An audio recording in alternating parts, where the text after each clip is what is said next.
Nke a bụ Abụ Ọma isi nke 80 malite na amaokwu nke 1 ruo na nke 19.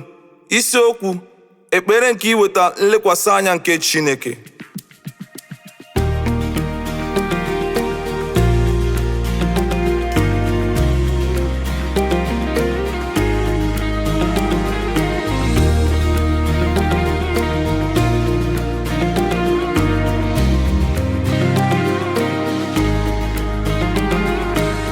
Gị onye na-asị Israel dịka atụrụ na ntị, gị onye na-edu Josef dịka igwe ewu na atụrụ, gị onye bi n'etiti cherubim wụpụta ka ihe n'ihu Ifrem na Benjamin na Manase.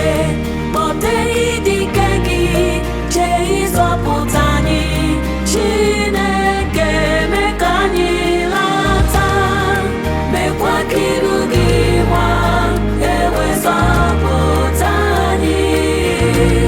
Jehova bụ Chineke kusu niile nke ndị agha, mee ka anyị lata, mee ka iru gị nwa ewezọpụta anyị. Mee ka anyị lata, mee ka iru gị nwa.